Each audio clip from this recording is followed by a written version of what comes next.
ಆತ್ಮೀಯ ಸಹಕಾರಿ ಬಂಧುಗಳಿಗೆ ಎಲ್ಲರಿಗೂ ನಮಸ್ಕರಿಸುತ್ತಾ, ಸಂಘದ ವತಿಯಿಂದ ಸಿಗಿರುವಂತಹ ಸಾವಯವ ಮೀನಿನ ಸಾವಯವ ಗೊಬ್ಬರ ಅವರ ಅಡಿಕೆ ಗಿಡಗಳಿಗೆ ಹಾಕಿದ ನಂತರ ಯಾವ ರೀತಿಯಲ್ಲಿ ಅವರು ಅಭಿವೃದ್ಧಿ ಕಂಡಿದ್ದಾರೆ,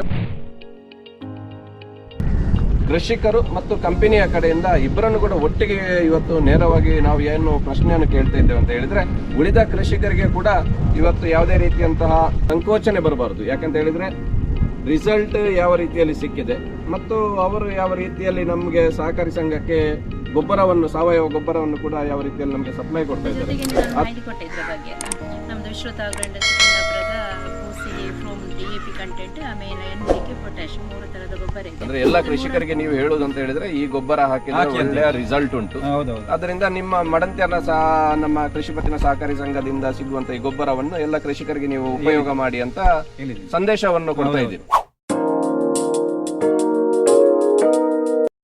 ಆತ್ಮೀಯ ಸಹಕಾರಿ ಬಂಧುಗಳಿಗೆ ಎಲ್ಲರಿಗೂ ನಮಸ್ಕರಿಸುತ್ತಾ, ಕೃಷಿ ಪತ್ತಿನ ಸಹಕಾರಿ ಸಂಘದ ಸದಸ್ಯರಾದಂತಹ ಮತ್ತು ಒಂದು ಸಣ್ಣ ಮಟ್ಟದ ಕೃಷಿಕರಾದಂತಹ ಆನಂದ ಮೂಲ್ಯರವರು ನಮ್ಮೊಟ್ಟಿಗಿದ್ದಾರೆ. ನಮ್ಮ ಸಂಘದ ಕೃಷಿ ಪತ್ತಿನ ಸಹಕಾರಿ ಸಂಘದ ಸದಸ್ಯರು ಕೂಡ ಹೌದು ಅವರು.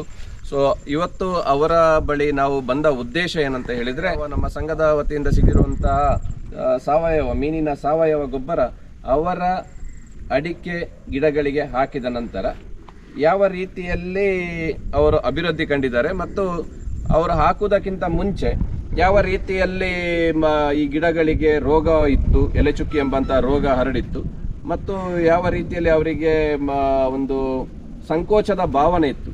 ಇವತ್ತು ಅದನ್ನೆಲ್ಲ ಕೇಳಲಿಕ್ಕೆ ಮತ್ತು ಸಾವಯವ ಗೊಬ್ಬರ ನಮ್ಮ ಸಂಘಕ್ಕೆ ನೀಡಿರುವಂತಹ ಕಂಪನಿಯ ಎಕ್ಸಿಕ್ಯೂಟಿವ್ ಆದಂತಹ ಕವಿತರವರು ಕೂಡ ನಮ್ಮೊಟ್ಟಿಗಿದ್ದಾರೆ. ಈ ಕವಿತಾ ಮತ್ತು ಆನಂದ ಮೂಲ್ಯ ಕೃಷಿಕರು ಮತ್ತು ಕಂಪನಿಯ ಕಡೆಯಿಂದ ಇಬ್ಬರನ್ನು ಕೂಡ ಒಟ್ಟಿಗೆ ಇವತ್ತು ನೇರವಾಗಿ ನಾವು ಏನು ಪ್ರಶ್ನೆಯನ್ನು ಕೇಳ್ತಾ ಇದ್ದೇವೆ ಅಂತ ಹೇಳಿದ್ರೆ, ಉಳಿದ ಕೃಷಿಕರಿಗೆ ಕೂಡ ಇವತ್ತು ಯಾವುದೇ ರೀತಿಯಂತಹ ಸಂಕೋಚನೆ ಬರಬಾರದು. ಯಾಕಂತ ಹೇಳಿದ್ರೆ ರಿಸಲ್ಟ್ ಯಾವ ರೀತಿಯಲ್ಲಿ ಸಿಕ್ಕಿದೆ ಮತ್ತು ಅವರು ಯಾವ ರೀತಿಯಲ್ಲಿ ನಮಗೆ ಸಹಕಾರಿ ಸಂಘಕ್ಕೆ ಗೊಬ್ಬರವನ್ನು ಸಾವಯವ ಗೊಬ್ಬರವನ್ನು ಕೂಡ ಯಾವ ರೀತಿಯಲ್ಲಿ ನಮಗೆ ಸಪ್ಲೈ ಕೊಡ್ತಾ ಇದ್ದಾರೆ. ಆ ದೃಷ್ಟಿಯಲ್ಲಿ ಇವತ್ತು ಸಂಘದ ಒಬ್ಬ ಅಧ್ಯಕ್ಷನಾಗಿ ರಿಸಲ್ಟ್ ಅನ್ನು ನಾವು ತೋರಿಸಲಿಕ್ಕೆ ಇವತ್ತು ಆನಂದ್ ಮೂಲ್ಯರವರ ತೋಟದಲ್ಲಿದ್ದೇವೆ. ಅದಕ್ಕೋಸ್ಕರ ಆನಂದನ ನಿಮಗೂ ಸ್ವಾಗತವನ್ನು ಕೋರ್ತಾ ಇದ್ದೇನೆ. ಅದೇ ರೀತಿ ನಮ್ಮ ಕವಿತರವರೇ ನಿಮಗೂ ಕೂಡ ಸ್ವಾಗತ. ಆನಂದನ, ನೀವು ನಮ್ಮ ಈ ಸಾವಯವ ಗೊಬ್ಬರ ಮೀನಿನ ಸಾವಯವ ಗೊಬ್ಬರ ಹಾಕುವುದಕ್ಕಿಂತ ಮುಂಚೆ ನಿಮ್ಮ ಗಿಡಗಳು ಯಾವ ಒಂದು ಪರಿಸ್ಥಿತಿಯಲ್ಲಿ ಇತ್ತು ಅಂತ? ಹಳದಿ ಕಲರಲ್ಲಿ ಇತ್ತು. ಹಳದಿ ಕಲರ್ ಅಂದ್ರೆ ಎಲ್ಲ ಸಂಪೂರ್ಣವಾಗಿ ಹಳದಿ ಆಗಿತ್ತ? ಸ್ವಲ್ಪ ಹಳದಿ ಆಗಿತ್ತು, ಒಂದು ಆ ತರ ಇತ್ತು. ಅದಕ್ಕಿಂತ ಸ್ವಲ್ಪ ಜಾಸ್ತಿ ಇತ್ತು. ಮತ್ತೆ ಎಲೆಯಲ್ಲಿ ಎಲ್ಲ ಚುಕ್ಕೆ ಚುಕ್ಕೆ ಬೀಳ್ತಾ ಇತ್ತು, ಎಲೆ ಚುಕ್ಕೆ. ಮತ್ತೆ ಅದೇ ಮೇಡಮ್ ಹೇಳಿದ ಸೊಸೈಟಿದಿಂದ ಮೀನಿನ ಗೊಬ್ಬರ ಎಲ್ಲ ಹಾಗೆ ಒಳ್ಳೇದು ಬಂತು. ಎಷ್ಟು ಒಂದೊಂದು ಗಿಡಕ್ಕೆ ಎಷ್ಟು ಮುಕ್ಕಾಲು ಕೆಜಿ ಅಷ್ಟು ಹಾಕಿದ್ದೀರಿ. ಇದು ಹಾಕಿದ ನಂತರ ಇಷ್ಟೊಂದು ಒಳ್ಳೆಯ ರೀತಿಯಲ್ಲಿ ನಿಮಗೆ ಗಿಡಗಳು ಇವತ್ತು ಒಳ್ಳೇದು ಬಂತು. ಬೇರೆ ಏನು ಹಾಕ್ಲಿಲ್ಲ, ಬೇರೆ ಯಾವ ಗೊಬ್ಬರ ಕೂಡ ಹಾಕ್ಲಿಲ್ಲ ಆಗಿರ್ಬೋದು, ಯೂರಿಯಾ, ಪೊಟ್ಯಾಶ್ ಏನು ಹಾಕ್ಲಿಲ್ಲ.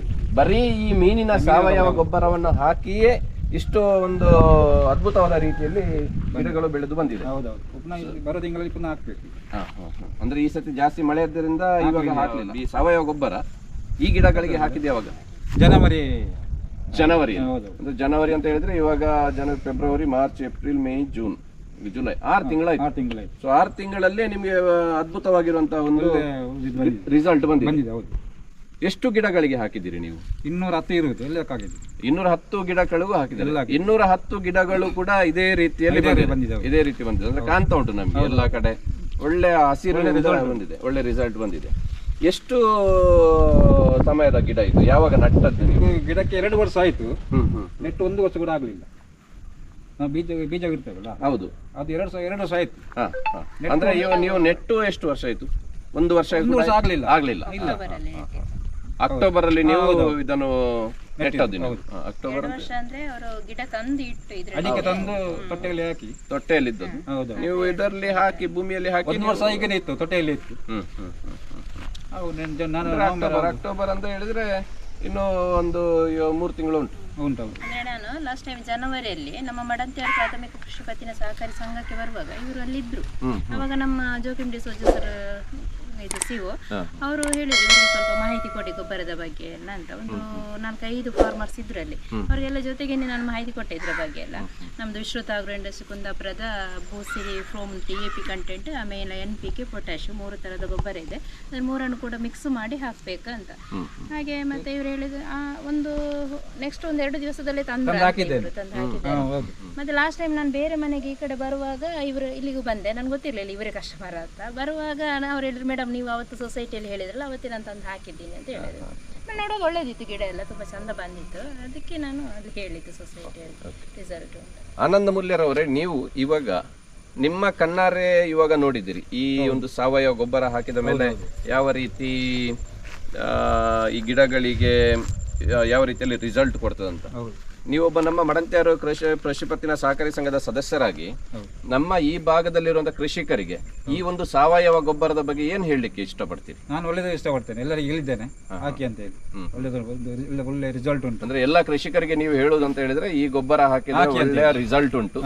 ಅದರಿಂದ ನಿಮ್ಮ ಮಡಂತ್ಯಾರ್ನ ನಮ್ಮ ಕೃಷಿ ಪತ್ತಿನ ಸಹಕಾರಿ ಸಂಘದಿಂದ ಸಿಗುವಂತ ಈ ಗೊಬ್ಬರವನ್ನು ಎಲ್ಲ ಕೃಷಿಕರಿಗೆ ನೀವು ಉಪಯೋಗ ಮಾಡಿ ಅಂತ ಸಂದೇಶವನ್ನು ಕೊಡ್ತಾ ಇದ್ದೀರಿ. ಇದೇ ರೀತಿ ನೀವು ಈ ಸಾವಯವ ಗೊಬ್ಬರವನ್ನು ಕೇವಲ ಅಡಿಕೆ ಗಿಡಗಳಿಗೆ ಬಿಟ್ಟು ಬೇರೆ ಯಾವುದಕ್ಕಾದ್ರೂ ಉಪಯೋಗ ಮಾಡಿದ್ದೀರಾ? ಬೇರೆ ಯಾವುದಕ್ಕೆ ಆಗ್ಲಿಲ್ಲ. ಇಲ್ಲ. ಯಾಕೆ ನೀವು ನಿಮ್ಮ ಮನೆಯ ಅಂಗಳದಲ್ಲಿ ನೀವು ಒಂದು ತರಕಾರಿಯನ್ನು ಮನೆಯ ಯೂಸಿಗೆ ಅಂದ್ರೆ ಮನೆಯ ಉಪಯೋಗಕ್ಕೆ, ಯಾಕಂದ್ರೆ ಅಂಗಡಿಯಲ್ಲಿ ಸಿಗುವಂತ ಎಲ್ಲಾ ತರಕಾರಿ ಇವಾಗ ಕೆಮಿಕಲ್ ಆಗಿರ್ತದೆ. ಆ ಕೆಮಿಕಲ್ ನಿಂದ ಯಾವ ರೋಗ ಅಂತ ಹೇಳಿದ್ರೆ ನಾವು ಹಣ ಕೊಟ್ಟು ರೋಗವನ್ನು ಕ್ರಾಯಕ್ಕೆ ತೆಗೆದುಕೊಂಡಾಗೆ ಆಗಿದೆ ಇವಾಗ ಈಗಿನ ಪರಿಸ್ಥಿತಿಯಲ್ಲಿ. ಆದ್ರೆ ನಿಮ್ಮ ಮನೆಯಲ್ಲಿ ಇಂಥ ಸಾವಯವ ಗೊಬ್ಬರವನ್ನು ಉಪಯೋಗ ಮಾಡಿಕೊಂಡು ಯಾಕೆ ತರಕಾರಿಯನ್ನು ನಮ್ಮ ಮನೆ ಉಪಯೋಗಕ್ಕೆ ನಾವು ಬೆಳೆಸ್ಕೊಡ್ಬಾರ್ದು? ಆ ತರದ ಏನಾದ್ರೂ ಚಿಂತನೆಯನ್ನು ಮಾಡಿದ್ದೀರಾ? ಇಲ್ಲ, ಏನು ಮಾಡಲಿಲ್ಲ. ಸ್ವಲ್ಪ ತರಕಾರಿ ಕೃಷಿಯನ್ನು ನಮ್ಮ ಮನೆ ಅಂಗಳದಲ್ಲಿ ಬೆಳೆಸಿ ಅಂದ್ರೆ ತರಕಾರಿ ಏನು ಮಾಡಿ ನವಿಲದ್ದು ಬಾರಿ ಉಪದ್ರ ಉಂಟು ನಮ್ಗೆ. ನವಿಲದ್ದು ಉಪದ್ರ ತುಂಬಾ, ಬೀಜವನ್ನೇ ಮಂಗೆ ಬರ್ತದೆ ಅಂತ ತಿಂತದೆ. ಅದು ನಾವು ಮನೆಯಲ್ಲಿ ಹೆಚ್ಚಾಗಿ ಇರುವುದಿಲ್ಲ, ಹೊರಗಡೆ ಹೋಗ್ತಾರೆ, ಏನು ಮಾಡಲಿಲ್ಲ. ಆದ್ರೆ ನೀವು ಈ ತರದ್ದು ಕೃಷಿಯನ್ನು ಸಾವಯವ ತರಕಾರಿಯನ್ನು ಬೆಳೆಸುವುದಾದ್ರೆ ಸಾವಯವ ಗೊಬ್ಬರವನ್ನು ಹಾಕಿ ಮನೆಯ ಉಪಯೋಗಕ್ಕೋಸ್ಕರ, ಒಂದು ಕುಟುಂಬದ ಉಪಯೋಗಕ್ಕೋಸ್ಕರ ಒಂದು ತರಕಾರಿ ಕೃಷಿಯನ್ನು ಮಾಡುವುದಾದ್ರೆ ಇದರ ಬಗ್ಗೆ ನೀವು ಏನು ಹೇಳ್ತೀರಿ? ಈ ಸಾವಯವ ಗೊಬ್ಬರವನ್ನು ಉಪಯೋಗ ಮಾಡಿ ಒಳ್ಳೆ ಪ್ರಸನ್ನ ವಿವರ ಹೇಳಿದ್ದೆ, ತರಕಾರಿಗೆ ಹಾಕಿದ್ರೆ ಒಳ್ಳೇದಾಗ್ತದೆ ಅಂತ. ತರಕಾರಿ ಮಾಡಲಿಲ್ಲ, ಮುಂದಕ್ಕೆ ಮಾಡಿ ಅಂತ ಹೇಳುದು. ನಿಮ್ಮ ಮನೆಯ ಪರ್ಪಸ್ಗೆ, ಮನೆಯ ಉಪಯೋಗಕ್ಕೆ. ಇಷ್ಟು ದೊಡ್ಡ ಅಂಗಳ ಇರುವಾಗ ಒಂದು ಸ್ವಲ್ಪ ಬೆಂಡೆ, ಸ್ವಲ್ಪ ಅಲಸಂಡೆ ಅಥವಾ ಇಂಥ ಬೇರೆ ಸೊಪ್ಪು, ಇಂಥ ಬಸಾಳೆ ಇಂಥದ್ದೆಲ್ಲ ಮಾಡಿದ್ರೆ ಒಳ್ಳೆ ರಿಸಲ್ಟ್ ಬರ್ತದೆ ಅಂತ. ಅದಕ್ಕೋಸ್ಕರ ನಮ್ಮ ಸಂಘದ ವತಿಯಿಂದ ನೀವೊಂದು ಸಾವಯವ ಗೊಬ್ಬರವನ್ನು ಹಾಕಿ ಈ ತರ ನಮಗೆ ಉಳಿದ ಕೃಷಿಕರಿಗೆ ಕೂಡ ಒಬ್ರು ಮಾರ್ಗದರ್ಶಕ ಕೃಷಿಕರಾಗಿ ನೀವು ಇದ್ದೀರಿ. ಅದಕ್ಕೋಸ್ಕರ ರಾಸಾಯನಿಕ ಗೊಬ್ಬರ ಯಾವ್ದು ಕೂಡ ನೀವು ಹಾಕ್ಲಿಲ್ಲ ಅಂತ ಹೇಳ್ತೀರಿ. ಬರೀ ಮೀನಿನ ಗೊಬ್ಬರ ಅಂದ್ರೆ ಈ ಭೂಸಿರಿ ಎಂಬಂತ ಏನು ಗೊಬ್ಬರ ಉಂಟು, ಆ ಗೊಬ್ಬರವನ್ನು ನೀವು ಹಾಕಿದ್ರಿಂದ ಇಂಥ ರೀತಿಯ ಒಂದು ಒಳ್ಳೆ ರಿಸಲ್ಟ್ ಅನ್ನು ಸಿಕ್ಕಿದೆ ಎಂಬಂತ ವಿಶ್ವಾಸದ ಮಾತಿನ ಜೊತೆಗೆ ನೀವು ನಮಗೆ ಪ್ರೂಫ್ ಅನ್ನು ಕೂಡ ಕೊಡ್ತಾ ಇದ್ದೀರಿ. ಸೊ ಅದಕ್ಕೋಸ್ಕರ ಉಳಿದ ಕೃಷಿಕರಿಗೆ ಕೂಡ ನೀವು ಹೇಳ್ತಾ ಇದ್ದೀರಿ ಇಂಥ ಗೊಬ್ಬರವನ್ನು ಹಾಕಿ ಅಂತ. ಅದಕ್ಕೋಸ್ಕರ ಆನಂದ್ ಮುಲ್ರವರೇ, ನಮ್ಮ ಮಡಂತ್ಯಾರ್ನ ಪ್ರಾಥಮಿಕ ಕೃಷಿ ಪತ್ತಿನ ಸಹಕಾರ ಸಂಘದ ವತಿಯಿಂದ ತಮಗೂ ಅಭಿನಂದನೆಯನ್ನು ಸಲ್ಲಿಸ್ತಾ ಇದ್ದೇನೆ, ಧನ್ಯವಾದವನ್ನು ಕೂಡ ಸಲ್ಲಿಸ್ತಾ ಇದ್ದೇನೆ. ಇದೇ ರೀತಿ ನೀವು ಮುಂದೆ ಕೂಡ ಸಾವಯವ ಗೊಬ್ಬರವನ್ನೇ ಉಪಯೋಗ ಮಾಡಿ ಅಂತ ಎಂಬಂತ ವಿನಂತಿಯನ್ನು ಕೂಡ ನಿಮ್ಗೆ ಮಾಡುತ್ತಾ, ಅದೇ ರೀತಿ ಕವಿತರವರೇ, ನಮಗೆ ಆನಂದ ಮುಲ್ಯರವರು ಇವತ್ತು ಹೇಳಿದ್ರು ಒಳ್ಳೆ ರಿಸಲ್ಟ್ ಕೊಟ್ಟಿದ್ದಾರೆ ಅಂತ. ಈ ಭಾಗದಲ್ಲಿ ಬೇರೆ ಯಾರಿಗೆ ನೀವು ಸಂಪರ್ಕ ಮಾಡಿದ್ದೀರಿ ಇದೇ ರೀತಿ? ಈ ಕಡೆ ತುಂಬಾ ಫಾರ್ಮರ್ಸ್ ಇದ್ದಾರೆ ಸರ್, ಬರ್ನ ಸೈಡ್ ಅಲ್ಲಿ ಈಗ ಹೋಗು ಅಲ್ಲಿ ಕೂಡ ಇದ್ದಾರೆ. ವಾಲ್ವಿನ್ ಮೋನಿಸ್ ಅಂತ ಯೂಸ್ ಮಾಡಿ ಒಳ್ಳೆ ರಿಸಲ್ಟ್ ಬಂದಿದೆ. ಮತ್ತೆ ಫಿಲಿಕ್ಸ್ ಫ್ರಾಂಕ್, ಲಾರೆನ್ಸ್ ಫ್ರಾಂಕ್ ಅಂತ ಎಲ್ಲ ಅವರೆಲ್ಲ ನಿನ್ನೆ ಕಾಲ್ ಮಾಡೋ ಹೇಳಿ ಒಳ್ಳೆ ರಿಸಲ್ಟ್ ಉಂಟು ಮೇಡಮ್. ನೋಡಿ ಕವಿತರವರೇ, ನನಗೆ ಇದೇ ರೀತಿ ಹೇಳುವಾಗ ಒಂದು ಕೃಷಿಕರ ಜೊತೆ ನಾನು ಮಾತಾಡ್ತಾ ಇದ್ದೆ. ಸೊ ಅವ್ರು ಹೇಳಿದ್ರು ನನಗೆ, ಸರ್ ನೀವು ಗೊಬ್ಬರ ಹಾಕ್ತಾರೆ, ಆ ಗೊಬ್ಬರ ಹಾಕಿದ ನಂತರ ಅದು ಜಾಸ್ತಿ ಬೇಗ ಕರಗೋದಿಲ್ಲ, ಆದ್ರೆ ಆ ಕರಗುತ್ತಿಲ್ಲ ಆ ತರ ಕಾಣ್ತಾ ಉಂಟದು, ಆದ್ರೆ ರಿಸಲ್ಟ್ ಉಂಟು ನಮಗೆ, ಕರಗುದಿಲ್ಲ. ಲೈಕ್ ಯೂರಿಯಾ, ಪೊಟ್ಯಾಶ್ ಅಥವಾ ಬೇರೆ ಏನುಂಟು ಸುಫಲ, ಅದು ಆದ್ರೆ ತುಂಬಾ ಸ್ಪೀಡ್ ಕರಗ್ತದೆ, ಇದು ಕರಗುದಿಲ್ಲ. ಅದಕ್ಕೆ ಕಾರಣ ಏನು? ನಮ್ಮದ್ರಲ್ಲಿ ಅಂದ್ರೆ ಭೂಸಿರಿ ಫ್ರೋಮ್ DP ಕಂಟೆಂಟ್ ಮತ್ತೆ NPK ಒಂದು ಸ್ವಲ್ಪ ಬೇಗ ಕರಗ್ತದೆ. ಪೊಟ್ಯಾಶ್ ಅದು ಮೈಕ್ರೋ ನ್ಯೂಟ್ರಿಯೆಂಟ್ಸ್ ಅಂದ್ರೆ ಬೇರುಗಳಿಗೆ ಸ್ಲೋ ಆಗಿ ಅದ್ರದ್ದು ಕಂಟೆಂಟ್ ಬಿಡ್ತಾ ಇರ್ತದೆ. 45 ಡೇಸ್ ಅಲ್ಲಿ ಅದು ಕರಗ್ತದೆ. ಆದ್ರೆ ಅದೇ ಕಂಟೆಂಟ್ ಸ್ಲೋ ಆಗಿ ಬಿಡ್ತಾ ಇದೆ ಅಂದ್ರೆ ದೀರ್ಘ ಬಾಳಿಕೆ ಬರ್ತದೆ ಅಂತ. ಈಗ ಒಮ್ಮೆಲೆ ಹೋದ್ರೆ ಮತ್ತೆ ಅದ್ರದ್ದು ಪವರ್ ಇಲ್ಲ, ಅದ್ರ ಪವರ್ ಇರುವ ತನಕ ಮಾತ್ರ ಈ ಕೆಮಿಕಲ್ ಗೊಬ್ಬರದಲ್ಲಿ. ಹಾಗೆ ನಮ್ದಂದ್ರೆ ಅದೇ ಅದು ಸ್ಲೋ ಆಗಿ ಅದ್ರದ್ದು ಕಂಟೆಂಟ್ ಬಿಡ್ತಾ ಇರ್ತದೆ. ಅಂದ್ರೆ ಗಿಡಗಳಿಗೆ ಸೂಕ್ಷ್ಮ ಪೋಷಕಾಂಶಗಳು ಸಿಗ್ತಾ ಇರ್ತವೆ. ಹಾಗೆ ಅದು ಒಳ್ಳೇದು ಬರ್ತದೆ. ಆನಂದ್ ಮುಲ್ಯರವರು, ಈ ಗೊಬ್ಬರವನ್ನು ಹಾಕಿದ ಮೇಲೆ ಹೌದು. ನಿಮಗೆ ಈ ಮಣ್ಣಿನ ಫಲವತ್ತತೆ ಹೇಗೆ ಅಂತ ಉಂಟು? ಒಂದು ಸ್ಮೂತ್ ತರ ಉಂಟು ಅದು. ಉಂಟು. ಉಂಟು. ಎರೆಹುಳ ಏನಾದ್ರೂ ನಿಮಗೆ ಕಾಣ ಸಿಕ್ಕಿದೆ? ಇಲ್ಲ ಇಲ್ಲ ಇಲ್ಲ ಇಲ್ಲ, ಆ ತರ ಏನು ಕಾಣ್ಲಿಕ್ಕೆ ಸಿಕ್ಕಿಲ್ಲ. ಅಂದ್ರೆ ನೀವು ಜಾಸ್ತಿ ಅಗಿಲಿಕ್ಕೆ ನೋಡ್ಲಿಕ್ಕೆ ಹೋಗ್ಲಿಲ್ಲ. ಹೋಗ್ಲಿಲ್ಲ. ಇಲ್ಲದಿದ್ರೆ ಎರೆಹುಳ ಗೊಬ್ಬರ ಬರ್ತದೆ. ಅಂದ್ರೆ ಇವರ ಕಂಪನಿಯವರು ಹೇಳ್ತಾರೆ ಎರೆಹುಳ 100ಕ್ಕೆ 100 ಬರ್ತದೆ. ಒಂದು ನಿಮಿಷ, ಅದು ಅದೇ ಕರಗೋದಿಲ್ಲ ಅಂತ ಹೇಳ್ತಾರಲ್ಲ ಸರ್. ನೋಡಿ ಈ ತರ ಇವರು ಹಾಕಿದ್ರೆ ಇದರಲ್ಲಿ ನಾವು ಅಗಿದು ತೆಗೆದುವಾಗ ಒಂದ್ ವೇಳೆ ಈ ತರ ನೋಡಿ ಉಂಡೆ ತರ ಇದ್ರೆ ಈ ಮಣ್ಣನ್ನು ನಾವು ಕೈಗೆ ಹಾಕಿ ಮತ್ತೆ ಈ ತರ ಮಾಡಿದ್ರೆ ಅದು ಎರೆಹುಳ ಗೊಬ್ಬರದ ತರನೇ ಮಣ್ಣು ಮೆಲ್ಟ್ ಆಗ್ತದೆ, ಕರಗ್ತದೆ. ಅದು ನೋಡುವಾಗ ಮಾತ್ರ ಅವರಿಗೆ ಅಲ್ಲಿ ಅದೇ ಇದ್ದಾಗೆ ಆಗ್ತದೆ. ನಾನು ಎಷ್ಟೋ ಫಾರ್ಮರ್ಸ್ಗೆ ಇದೆ, ಕೈಗೆ ಹಾಕಿ ಅದನ್ನು ಮೆಲ್ಟ್ ಮಾಡಿ ನೋಡುವಾಗ ಅದು ಆಗ್ತದೆ ಅಂತ, ಅದು ಕಂಟೆಂಟ್ ಬಿಡ್ತಾನೆ ಇರ್ತದೆ ಅದು ಹಾಗೆ. ಸೊ ತುಂಬಾ ಖುಷಿ ಆಗ್ತಾ ಉಂಟು, ಒಳ್ಳೇದಾಯ್ತು, ಭಾರಿ ಸಂತೋಷ. ಅದೇ ರೀತಿ ಇಂಥ ಗೊಬ್ಬರವನ್ನು ಕೂಡ ನಾವು ನಮ್ಮ ಸಂಘದ ವತಿಯಿಂದ ಕೂಡ ನಾವು ಜಾಸ್ತಿ ಜನ, ತುಂಬಾ ಜನರು ಕೇಳ್ತಾ ಇದ್ದಾರೆ. ಇವಾಗ ತುಂಬಾ ಜನರು ಬಂದು ಆರ್ಡರ್ಸ್ ಹಾಕಿದ್ದಾರೆ. ಈಗ ಮಳೆ ಸ್ವಲ್ಪ ಕಡಿಮೆ ಆದ ನಂತರ ತುಂಬಾ ಮಂದಿ ಕೊಂಡು ಹೋಗ್ತಾ ಇದ್ದಾರೆ. ಸೊ ಅದರಷ್ಟೆಯಲ್ಲಿ ಆನಂದ್ ಮುಲ್ಯರವರೇ ನಿಮಗೂ ಕೂಡ ಮತ್ತೊಮ್ಮೆ ಧನ್ಯವಾದ. ಕವಿತರವರೇ ನಿಮಗೂ ಕೂಡ ಅಭಿನಂದನೆ, ಧನ್ಯವಾದ.